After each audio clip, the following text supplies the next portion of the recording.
Thank you everyone for coming. It is a privilege to do what I do, and it is more amazing when people show up and are actually interested in this little thing that I do. So it warms my heart that you're all here to hear me talk. I started researching abandoned airfields 25 or more years ago, which initially was really something that nobody cared about. It's a hobby. I don't make any money at this, but I research public airports that no longer exist. If an airport is either still open or private, I'm probably not an expert about it. However, my specialty is public airports that have for some reason been closed. In fact, the reason I'm here is because Jeff, the executive director, invited me to speak today after I asked the museum for some help researching the original airports in Keene, New Hampshire, a year ago. And that got him aware of my hobby and thus the invitation. So this has been almost a year in the making. I'm not going to talk about Keene's airports, though, today. In fact, I'm not going to talk about any of the research that I've already published. Most of what you're hearing tonight is not available online, is not in any books, and is exclusive content that has been prepared just for you all tonight. So this is exclusive. When I started this hobby, airport archaeology didn't even exist. There were a few folks who had prepared little web pages with lists of the airports in their community or their state, and one fellow had published a book about the World War II Navy airfields. But in general, there was no one doing this research at all. And myself and a few other folks independently aligned on what it is to collect this research and what's needed to do this historical deep diving that we do. And I'll talk about that as part of the presentation here today. First of all, how many pilots out there? Just so I know. Okay, good. A good smattering of pilots. So I'm going to try to keep the pilot and non-pilot lingo going throughout the presentation. That picture, by the way, is me standing on what I believe is the narrowest runway in the United States. It is 13 feet wide. And I understand that they paved the strip down the middle of their grass runway so they could tell their insurance company that they had a paved runway. And that's why that exists there. But that's not an abandoned airfield. That's still happening.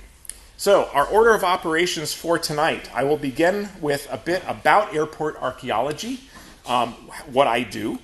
And then we're going to hear the 6 ghosts of New Hampshire airports. 6 airports that no longer exist, that are completely... there's nothing left of them. They've vanished into the mists, as I say. And then after that, we will, as I said, leave plenty of time for Q&A. And as a small thank you, it is a trick-or-treat.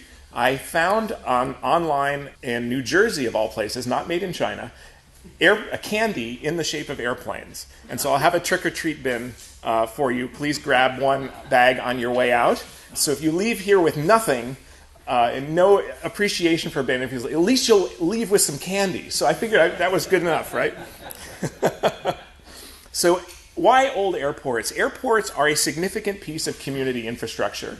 They're open space. I think of them as an open space, but they're functional open space.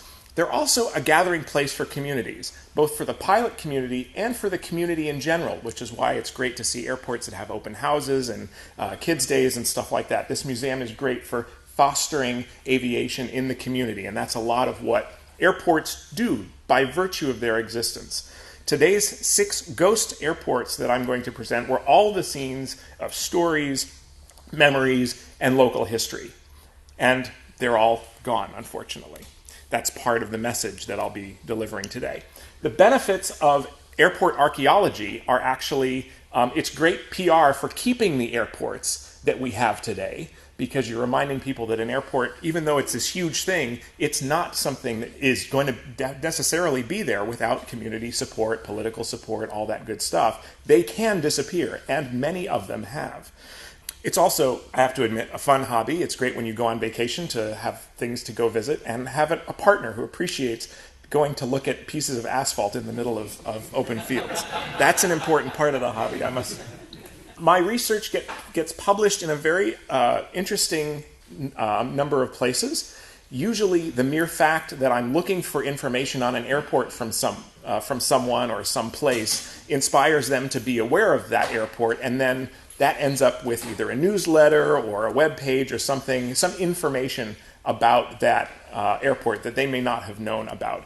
But obviously also newsletters from historical societies, items in the local paper, and of course the website airfields-freeman.com, which is where most of my research gets published. When Paul started that website and invited me to collaborate, it was hosted on something called tripod.com, if any of you remember Tripod. And it got about 1,000 hits a month. And we were really excited about that. And now, all these years later, we have more than 1 million readers every year.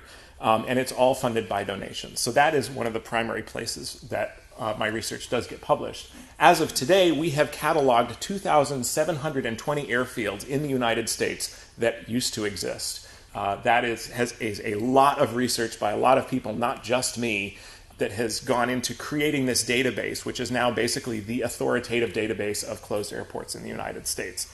I never would have thought that we would have reached that many. The truth is that number may double before the next 10 years are up. There's so many other airports out there to be discovered, believe it or not. So how do I do this research? The first thing you need to do is talk to the locals, right? They're the ones who live there, who grew up with the airport, or who flew into there. They're a great source of information. However, a lot of these airport stories happened a long time ago, and so you get a lot of the sort of, oh, the fish was this big, right? It was these big fish stories of, well, yeah, we had, Amelia Earhart landed there 3 times, whatever. Okay, fine. So I always look for primary source materials whenever I can. Photos, maps, directories, we'll get to that. These are the things that are sort of, because they're published, because they're from the government or the state or something like that, they're authoritative things that you can really latch onto in terms of dates and stuff like that. So that's really important in addition to the personal calls and interviews that I do.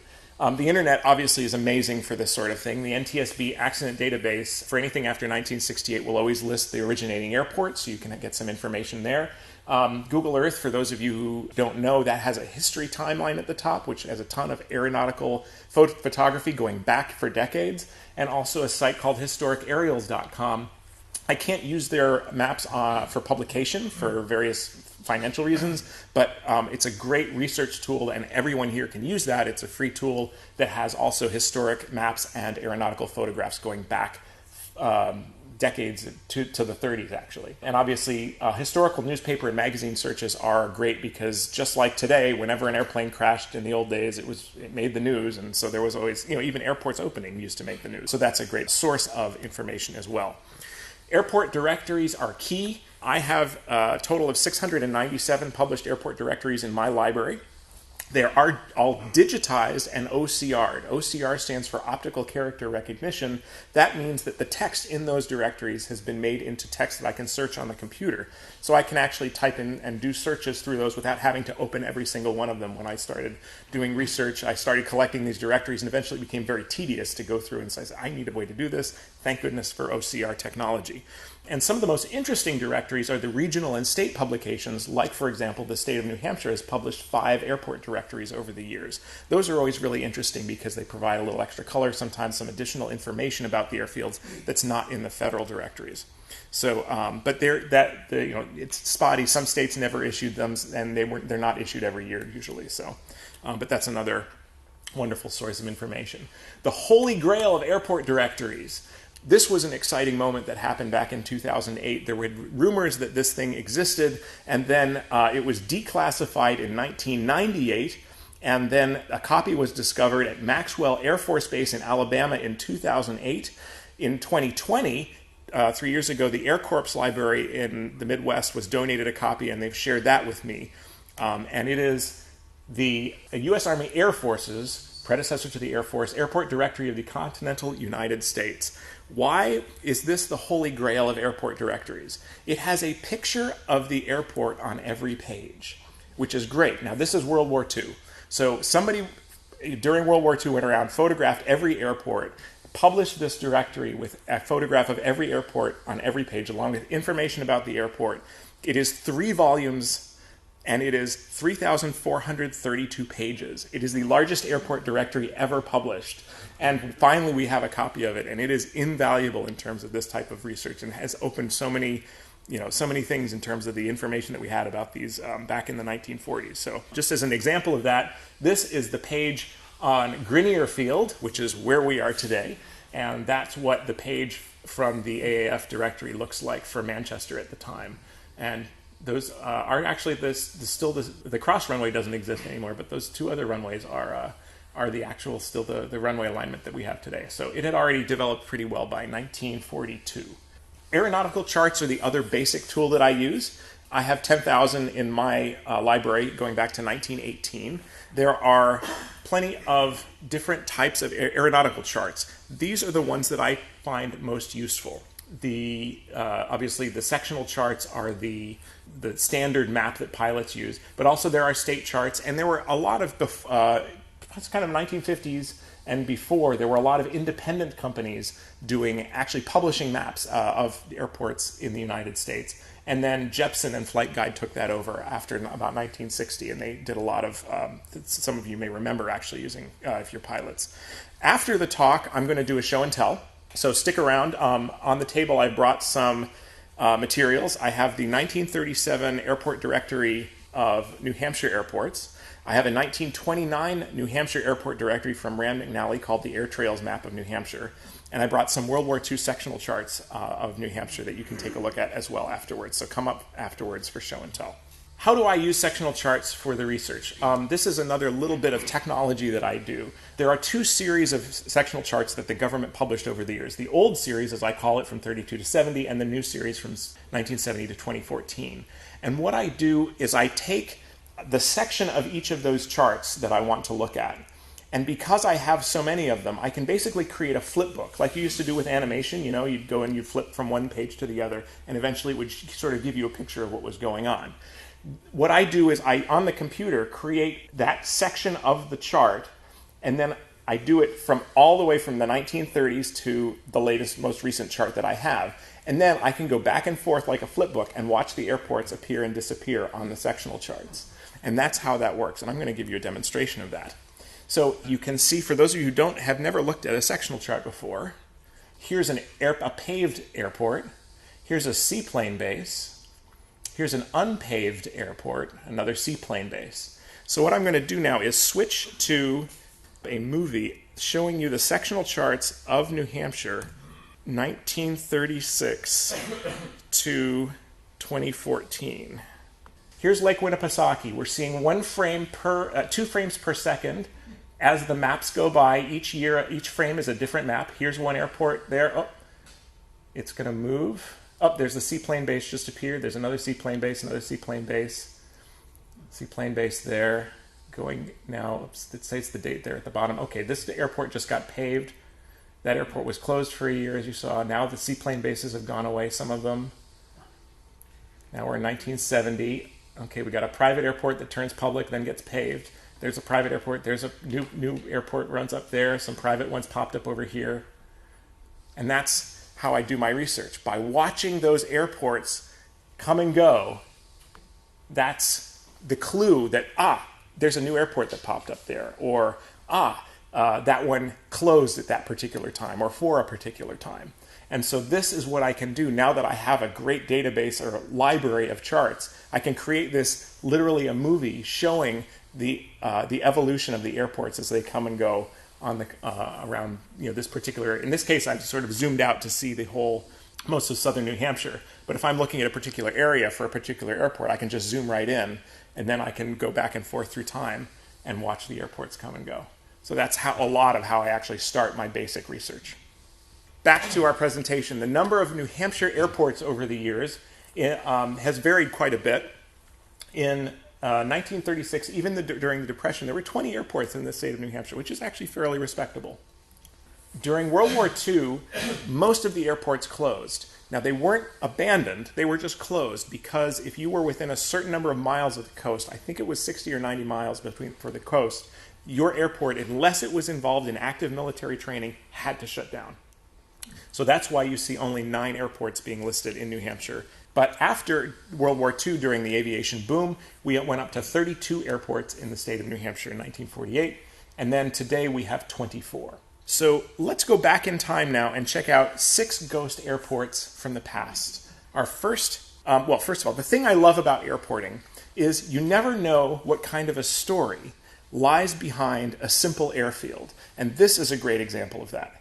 Who here has been to Warren, New Hampshire? Couple of hands. Other than the missile, what was the other big tourist attraction of Warren, New Hampshire? Oh, good. Nobody knows. Okay, great. You're going to find out.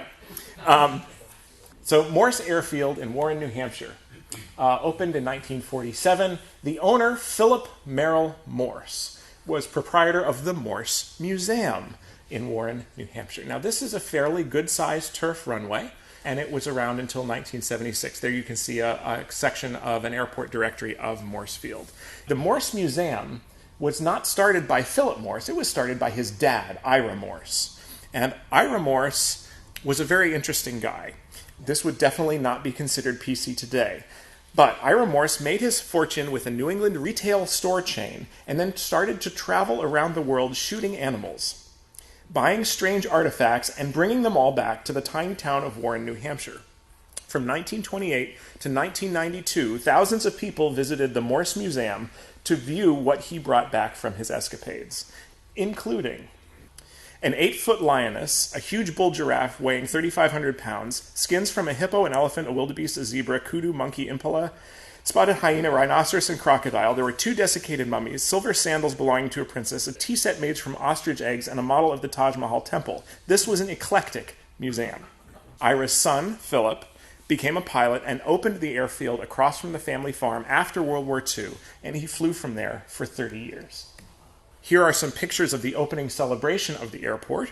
I spoke with the daughter of the airport's manager, who is the emergency services coordinator for Warren at the age 80.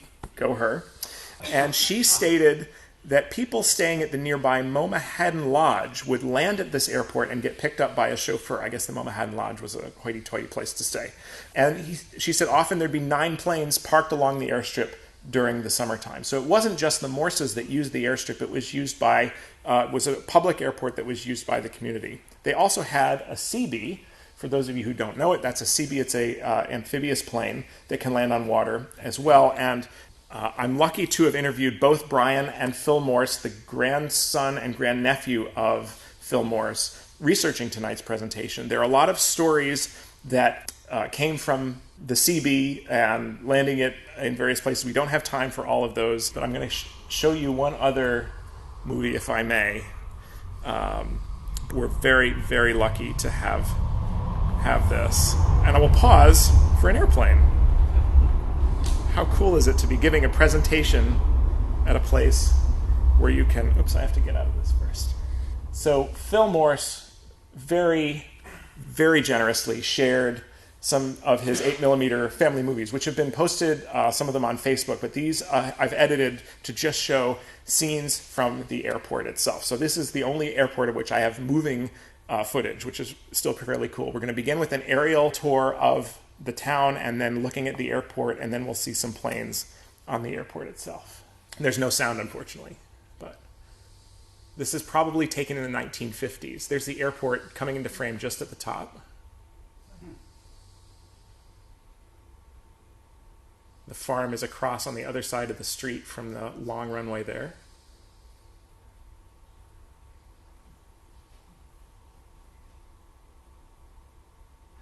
We don't, unfortunately, know for sure who these people are, although I think there's a guy in a hat in the next frame that I think is Philip Morse. There. Unfortunately, not looking at the camera. And there's the 195. Actually, it's a Howard. That's a Howard, you say? Oh, I'm being corrected. Very good. Looks like a 195, though, a little bit. No? He says no. Okay, well. All right. Find me afterwards, because I want to make sure I get it right when I publish it online. All right. So thanks to the Morse family for sharing those with us. Phil's eyesight deteriorated. He hung up his wings in 1975. He sold the airplanes and the airfield. He bought the airfield for $4,000, sold the land for $40,000. So he made a good profit. Today, the farm has been demolished. The land is now donated to the Audubon Society, and nothing remains of Morse Field. Our second abandoned airfield today, I call a successful abandoned airfield, because it was so successful, they needed to build a bigger one. and that's the original Laconia airfield. Newly elected mayor in 1929 says the city needs an airport. Our city is big enough, we need our own airport. He was elected in the spring of 1929. After the crash of 1929 in October, the city got cold feet, and the neighbor changed his tune. He said, the county needs to build us an airport. So it took 4 years of cajoling, but in 1934, the county did purchase 55 acres in Laconia to be used by an airport. In the spring of 1935, the airport was cleared and planes began using it. And that's a picture on the right-hand side from the airport directory of it's actually 2 runways in a cross formation that formed this little airport. And I need to mention the name Les Hibbert. Les was a World War II aviator. He took his first flight at this airport, and in his later years, he assembled lots of research about this and the current Laconia airport. His research has all been donated to this museum, and I'm pleased to be including it in my presentation and sharing it with a wider audience. His research included these photos. That's a Stinson trimotor. Thank you. Coming in for a landing at one of their air circuses, which was held in 1935. On the right-hand side, I'm putting him on the spot now. It's not really fair. I think it's a gravel there. You say, Les called this a Belanca. Yeah. Okay, we got an independent confirmation here. So that's, and if you look in the back, you can see all the people who had showed up sort of in the background here along the flight line. So this was an example. I was talking about the airports as a community. This was, middle of the summer, come see a bunch of airplanes come and go, and they probably offered rides in the Stinson as well. So the reality is, even though they constructed a second hangar in 1936, this airport just didn't have enough space to grow. And in a few short years later, like 3 years later, the city realized, geez, airports are really great. We really do need a full-size formal airport. We're going to do it ourselves. They ended up spending 10 times the money on their airport than was spent on the original airport. And they built a new one. It was finished in 1941. As a result of the new airport opening, this airport closed. It was turned into crop fields. The hangars were taken down. And today there's a county prison on the site, and nothing of the airfield remains. This next airport involves more than one lawsuit. This is Seaboard Airfield in Rye, New Hampshire. Seaboard Airfield was never charted, and it was public for only a few months. And this is the one airport that's already on our site. So this airport exists on the Abandoned Airfields website. But the entry for this airport bothered me. It didn't have a lot of facts about the airport, and it was mostly a lot of hearsay. So I wanted to dig into the facts and get the real story. The owner of this airport, Jacob Siborowski, began building his airport in 1966, and when completed, had a 2,500-foot-long paved runway.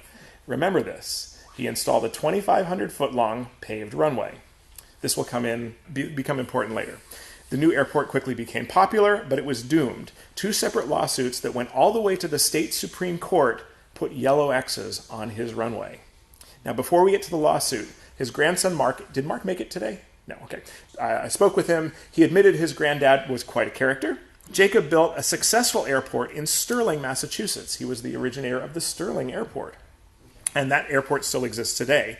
He moved to Rye, New Hampshire in 1965, and he was elected to the New Hampshire State House of Representatives. And he wanted to do the same thing for his new community that he had done in Sterling. And so what he did was actually pretty amazing. He got a permit to build his airport despite Pease Air Force Base filing objections because the runway was 4 miles from the eastern end of the Pease runway. And here's the permit he received from the Aeronautics Commission. A 1,700-foot by 200-foot sod runway for limited private use, and that the anticipated use 5 years later would be for 2 based aircraft with a maximum of 15 landings per month. He finished construction by 1968. It was popular. It was enjoyed by many pilots. But as you remember, what he built was a 2,500-foot-long paved runway, not what he had applied for. But he, in 1968, went before the Aviation Commission of New Hampshire to make it a public airport, and it was listed in the 1969 State Airport Directory, but it was too popular. Unfortunately, his neighbor happened to be the Rockingham Superior Court judge, and he knew that the permit was for a private airport, and he sued Jacob. Jacob appealed to the state Supreme Court and lost. The result is he could continue operating his airport, but had to adhere to the original restrictions, with one exception. He was allowed to keep the runway length. Very smart judges, because if they made him shorten the runway and then something happened, he could have sued the state. Anyway, he got to keep his nice, beautiful runway. But then there was a second lawsuit. It turns out, according to his grandson Mark, he says Jacob mistakenly cut trees at the end of the runway that didn't belong to him. So the judge sued him again. Jacob again appealed to the state Supreme Court and again lost. And he ended up getting fined $26,000 plus interest. So despite his setbacks, Jacob continued to use his airport. He even offered it to the Civil Air Patrol, but the town said, no, you can't do that. You just have to use it for yourself. So he continued to use the airport. He stopped flying in the 1980s, and he sold the land, which is now turned into a skateboard park, and nothing of his airport exists. Our ghost airport number 4 is another airport that was the result of one man's labor, but this airport had a very different result. And this is Bessie Field in Gilmanton Iron Works. Bessie Field was open for 14 years as a public airfield, but it was used for perhaps 10 years before becoming public by Bessie himself. It was a large airstrip in the middle of a cornfield on Harry's farm.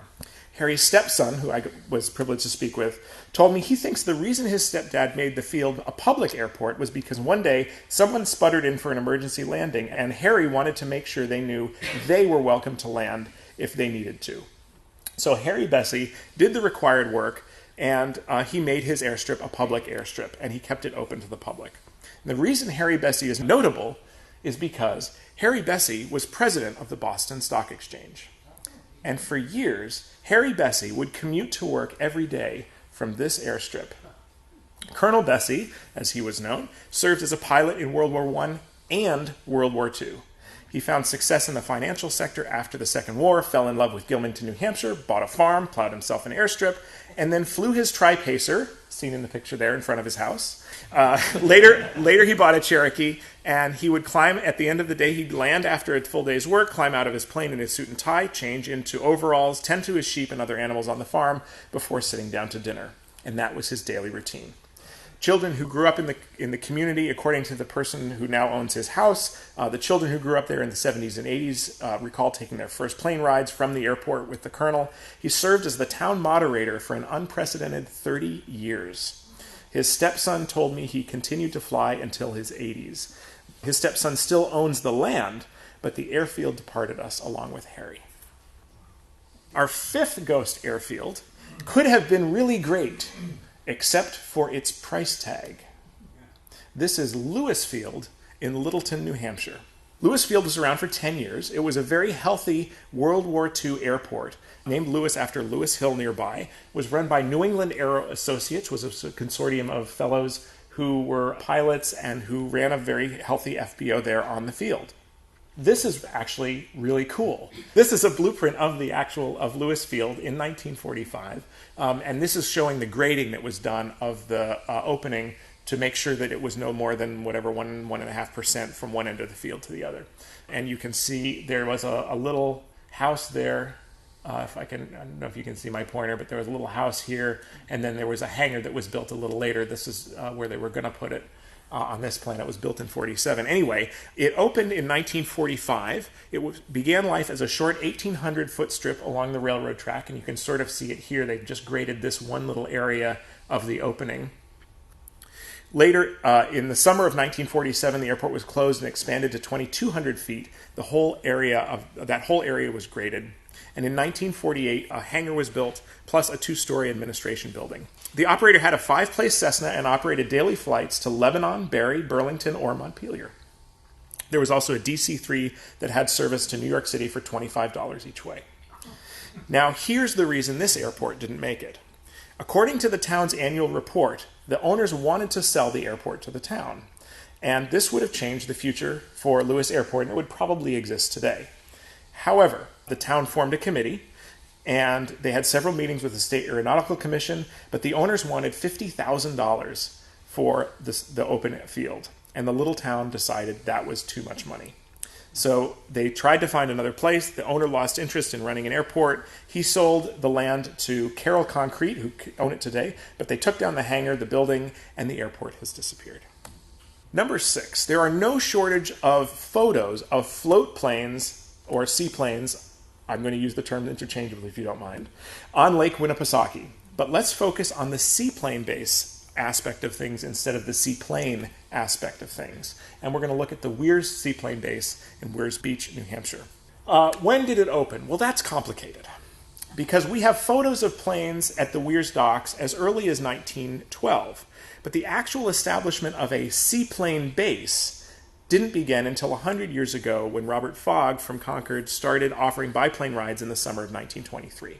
Now, not to belittle Robert Fogg, but if someone's offering rides from a dock that was already there, does that make it a seaplane base? The answer is probably no. But slowly, because of the success, he made improvements and built his own facility, as you'll see in a moment, and a seaplane base was formed. I'm going to say this happened in 1926, given the data that I have. The pic you see here is from 1929. And you can see the excursion boat Mount Washington in the background. Remember Mount Washington because that's going to come into another part of the story a little bit later on. Here you can see a gas tank, and that's part of the reason I know that by 1929 we really had a seaplane base here. He didn't have to fly the planes off to refuel them. He was basically running everything from here at that point. And they had to put up a little sign here that says Sinclair Gasoline. So yes, he was an official Sinclair dealer. From an airport archaeology perspective, seaplane bases are generally less interesting than landplane bases. They usually don't have hangars nor much infrastructure. However, the Weirs Seaplane Base is impressive because it was an important operation and it really was one of the top in the nation at the time. Let's take a look. We have lots of great pictures of this seaplane base that I was able to use for my research thanks to the son of its founder, Robert Fogg, who kept 4 binders worth of photos. We know a lot about the airplanes and the people, not as much about the facility itself. It had one landing lane, as far as I can tell, and it was a north-south lane that was 5,000 by 500 feet. On the right-hand side, you can see what the seaplane base actually looked like, and that's a Sikorsky S-38. The operation here at the seaplane base hosted both tours of the lake and charters being, ferry me from point A to point B. And apparently that was 50% that they operated here. It wasn't just a seaplane tour base. They actually had charter service that would fly you from place to place here. Let's take a look at how the seaplane base progressed over the years. We began in about 1929 from very humble beginnings. You'll note that there are 3 houses in the back. These houses will stay the same. They exist there today. They were built by Civil War veterans and still serve veterans services today. The first picture here, Robert Fogg is the original operator is there. You can see the gas tank there on the water's edge. So we know this is 29-ish. And we have a little waiting area over here with a bench and a nice sort of shady place for the people who are ready for their plane ride to happen, but there's only one ramp for one plane at this time. Moving ahead 6 to 7 years, we now have a new operator, E.P. Rice, who took over from Fogg, but Fogg was still a pilot. And Rice's granddaughter, Jane, who has spoken here about her book, who really helped me with this research, I will say thank you, Jane, for helping me out here. The gas pump is in the same place. You notice it's a newer pump, but we have a nice new 2-story building over here on the left. We have 6 pilots in the picture and 3 airplanes with 3 ramps to serve people. So obviously a big step up in terms of the financial possibilities that they could do here. We also have a small work shed right here in the middle, so there was some ability to work on the planes and do some maintenance as well. 5 years later, we still have 3 ramps, but we've added this beautiful passenger waiting area, a proper workshop, and crew room as well. This was one of the nicest passenger seaplane bases in the country before the war, and we have some really nice pictures of it to show. So that was really as good as it gets if you were a seaplane operator. A few interesting winter scenes. I mentioned the Mount Washington. A lot of people know that the Mount Washington burned in the middle of the night in 1939, December 1939. What people don't know is it took a seaplane out with it. The fire was either so hot or embers dropped on the plane, and it torched one of the seaplanes at Weirs, which was, even though it was December, was still, because obviously the lake wasn't frozen yet. And did you ever think you'd see a beach stagger wing on Lake Winnipesaukee? Well, now you have. When the lake froze, they used to be able to use it to land, you could just land on it because the ice was frozen. And so there's a picture at Weir's Seaplane Base of a beach staggerwing. That's pretty cool. Does anyone here have their seaplane rating? Okay, we've got 2. Great. What can you tell me about night landings on water? Don't. Thank you. He said don't. Well, the biggest controversy that occurred at Weir's Seaplane Base was when the seaplanes left in protest for a week in July of 1937. The headline, "Effort Made to Retain Aviation Base at Weir's, President Thomas E.P. Rice of Flight Service in deadlock with Public Service Commission regarding night flying rules. Mayor intercedes to prevent permanent removal of planes." What happened was Rice wanted to offer night rides. E.P. Rice promised, this is from the Evening Citizen, E.P. Rice promised, quote, if he could not fly at night, when, where, and how he wanted, he would not allow his planes to be used at the Weirs in daylight hours either. And his chief pilot, Robert Fogg, said it was safe, and the New Hampshire Aviation Commission said, no, that's not safe. And so there was a deadlock. Meetings were called in Concord with the mayor, the state senator, and state representative, and the chairman of the Aviation Commission. Fogg insisted to the end that he could demonstrate safe night landings, but I can't find a record of this demonstration ever happening. He brought the planes back one by one the next week, and they resumed operation. Here's a beautiful picture of 11 planes, including a bunch of CBs, in 1947 at Weirs for a fly-in. Eventually, somebody decided that boat docks were more useful than seaplane docks, and the seaplane base shut down after more than 25 years of service. The float planes moved to Paugus Bay, which you can see in the background, and continued to serve until fairly recently. And that concludes my research on 6 airports in the state of New Hampshire. But I have a big announcement. Before tonight, there were 12 airports that were on the website. So out of 2,700, there were 12 in the state of New Hampshire. I've listed them there. You can actually go today on the website and read all about all of these airfields. But thanks to the research for this presentation, I will be submitting a total of 16 additional airfields for publication on the website, more than doubling the state's representation in the Abandoned Airfields website. So keep your eyes peeled on the website. Since we have, I'm actually surprisingly on schedule here, so I'm going to take an additional 5 minutes and show you some cool discoveries that I've found not in New Hampshire over the years. My first sort of foray in terms of doing a site visit, and this is Flushing, New York, which was a tiny little general aviation airport right near LaGuardia, right near Manhattan. It was incredibly close to downtown. It was very popular, and I think it closed in the late 80s. I want to say 89. And when I went, you can see it's basically falling into the swamp at this point. The swamp is coming up and eating the airport alive. I visited it in the late 90s. But when I went in the hangar, which you can see there on the left, I found the old fire truck that, for whatever reason, was left in the hangar. And that was really cool to actually see the actual fire truck of the airport just having sat there. Unfortunately, that is all gone, and it's being turned into ball field now, a sports complex. In Chardon, Ohio, when I was doing a site visit there in 1995, this was the backside of the old airport administration building, and above the window there was this amazing sandstone carving of biplanes flying around in the searchlights. And that was just a beautiful little piece of architecture that few people knew was on the backside of that building. And very sadly, Chardon just tore that building down, and as far as I know, this all went with it. So, gone. We'll pause for Southwest. This X symbol is what delineates a closed airfield on a sectional chart. So I knew there was an airport there. I drove through a crazy amount of pecan fields, and eventually drive up to the top of a mesa, and I found that amazing airport, a huge hangar, a terminal building, and 2 lighted runways, a 7,000 foot long and a 5,000 foot paved runway on top of this mesa. It was an amazing thing, and I just drove up there, couldn't believe it, took a bunch of pictures and went back. It's very cool. Now, since then, the airport has reopened as a private airport, and it's a airplane painting company runs it now, and they fly in and out of there. This was Downtown Airport in Tucson, Arizona. I visited it 2 years before the bulldozers came.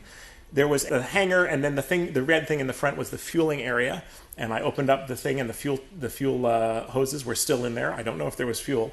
And then in the operations room, which was in the hangar there, on the wall, they had a chalkboard with a diagram of the airport, which was very cool. And the fellow who let me in worked for the septic company that was leasing the hangar. And I showed that to him, and I turned around, and I was taking some other pictures, and he says, "Hey, come here." And he had ripped the chalkboard off of the wall. And he says, "Here, you should probably take this because they're just going to tear the building down." I was like, "Thanks." So I was on vacation in Tucson, Arizona, being given a piece of chalkboard that had an airport, and I didn't really know what to do, but I called the Pima Air and Space Museum in Tucson, and they very kindly took my donation from me. And I have no idea what happened to it, but at least that was an interesting moment. So airporting has been full of discoveries. I've certainly made some preparing for today's talk. And before we go to Q&A, I have to thank the templates provider that I used for this presentation, some cool graphics and stuff. And also special thanks to the people that I talked to who helped me tell their stories to you today. Without them, I wouldn't have known all these wonderful details. So thank you to all of them. And here's my information if you want to contact me. It usually takes me just a moment to search through my library. Happy to do a quick search for you if you think there's an airport that we don't know about, and maybe that will result in an additional publication. So I want to certainly thank you again for your attention. You've been so attentive, great questions. Thank you all for coming. Thank you for your interest in aviation. My pleasure. Thank you so much.